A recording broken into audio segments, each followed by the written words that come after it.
विशाल steno classes में आपका स्वागत है। ये डिक्टेशन रिकॉर्ड की गई है। 100 शब्द प्रति मिनट डिक्टेशन शुरू होती है 3 सेकंड बाद।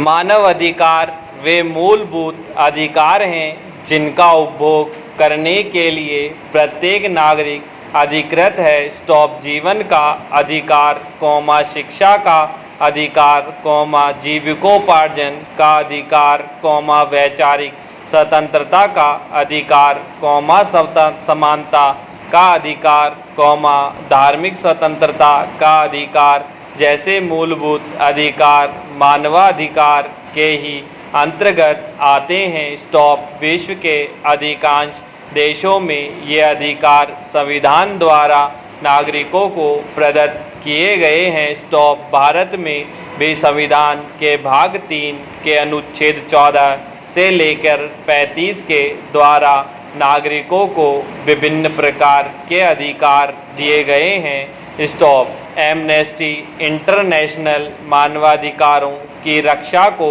विश्व भर में सुनिश्चित करने वाली एक अंतर्राष्ट्रीय संस्था है, जिसका मुख्यालय लंदन में है। पैराचेन। वैसे तो मानवाधिकारों की अवधारणा का इतिहास बहुत पुराना है, पर इसकी वर्तमान अवधारणा द्वितीय विश्व युद्ध के विध्वंस के परिणाम स्वरूप तब विकसित हुई जब सन 1948 में संयुक्त राष्ट्र संघ की महासभा ने मानवाधिकारों की सार्वभौमिक घोषणा को स्वीकृत किया। स्टॉप मानवाधिकारों का उल्लेख प्राचीन भारतीय ग्रंथों जैसे मनुस्मृति, हितोपदेश, पंचतंत्र तथा प्राचीन यूनानी दर्शन में भी मिलता है। स्टॉप यद्यपि सन 1215 ईस्वी में इंग्लैंड में जारी मैग्ना कार्टा में नागरिकों के अधिकार का उल्लेख था, पर उन अधिकारों को मानवाधिकार की संज्ञा नहीं दी जा सकती थी, सन 1525 ईस्वी में जर्मनी के किसानों द्वारा प्रशासन से मांगे गए अधिकारों के बाहर धाराओं को यूरोप में मानवाधिकारों का प्रथम दस्तावेज कहा जा सकता है। स्टॉप 1789 ईसा में फ्रांस की राज्य क्रांति के परिणाम स्वरूप फ्रांस की राष्ट्रीय सभा ने नागरिकों के अधिकारों की घोषणा की, जिसके फलस्वरूप विश्व में समानता, उदारता एवं बंधुत्व के विचारों को बल मिला। स्टॉप 19वीं शताब्दी में ब्रिटेन एवं अमेरिका में दास प्रथा की समाप्ति के लिए कई कानून बने और 20वीं शताब्दी आते आते मानवाधिकारों को लेकर कई विश्वव्यापी सामाजिक परिवर्तन हुए, जिसके अंतर्गत बाल श्रम का विरोध प्रारंभ हुआ एवं विभिन्न देशों में महिलाओं को चुनाव में मतदान का अधिकार मिला। स्टॉप सन 1864 में हुई जेनेवा समझौते से अंतर्राष्ट्रीय मानवतावादी सिद्धांतों को बल मिला एवं संयुक्त राष्ट्र संघ की स्थापना के समय अंतर्राष्ट्रीय स्तर पर मानवाधिकारों की मान्यता की बात की गई। स्टॉप 10 दिसंबर 1948 को संयुक्त राष्ट्र संघ की महासभा ने मानवाधिकारों की सार्वभौमिक घोषणा को स्वीकृत किया। स्टॉप इसकी प्रस्तावना में कहा गया है, चूँकि मानवाधिकारों के प्रति उपेक्षा और घृणा के फलस्वरूप हुई बर्बर कार्यों के कारण मनुष्य की आत्मा पर अत्याचार हुए, अतः कानून द्वारा नियम बनाकर मानवाधिकारों की रक्षा करना अनिवार्य है। स्टॉप इसके प्रथम अनुच्छेद में स्पष्ट उल्लेख है कि सभी मनुष्यों को गौरव और अधिकारों के मामलों में जन्मजात स्वतंत्रता और समानता प्राप्त है, उन्हें बुद्धि और अंतरात्मा की देन प्राप्त है और उन्हें परस्पर भाईचारे के भाव से बर्ताव करना चाहिए। स्टॉप। इसके बाद अनुच्छेद 2 में कहा गया है कि प्रत्येक व्यक्ति को इस घोषणा में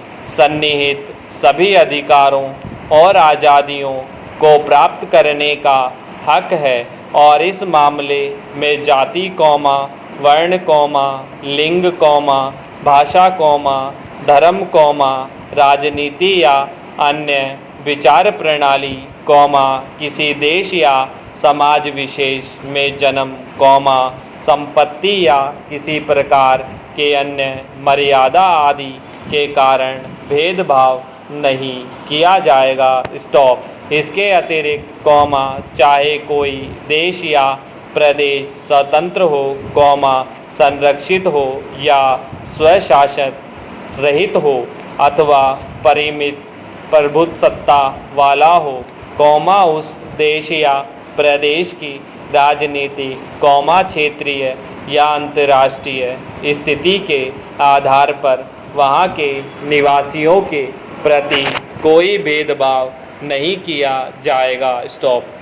अनुच्छेद 3 में वर्णित है कि प्रत्येक व्यक्ति को जीवन, स्वाधीनता और व्यक्तित्व सुरक्षा का अधिकार है।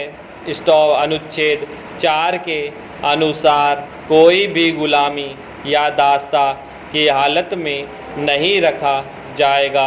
गुलामी प्रथा और गुलामों का व्यापार अपने सभी रूपों में निषिद्ध होगा।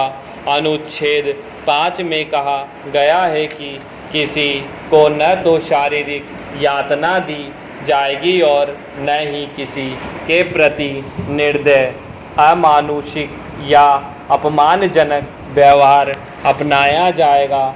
ऐसे ही कई आवश्यक एवं महत्वपूर्ण मानवाधिकारों की सार्वभौमिक घोषणा इसके कुल 30 अनुच्छेदों में की गई है। स्टॉप। मानवाधिकारों से संबंधित यह घोषणा कोई कानून नहीं है और इसके कुछ अनुच्छेद वर्तमान तथा सामान्य रूप से मानी जाने वाली अवधारणाओं के प्रतिकूल है, फिर भी इसके कुछ अनुच्छेद या तो कानून के सामान्य नियम हैं या मानवता की सामान्य धारणाएं हैं। स्टॉप। इस घोषणा का प्रत्यक्ष रूप से कानूनी प्रभाव है तथा संयुक्त राष्ट्र संघ की महासभा एवं कुछ कानून के ज्ञाताओं के मतानुसार यह संयुक्त राष्ट्र का कानून है। स्टॉप।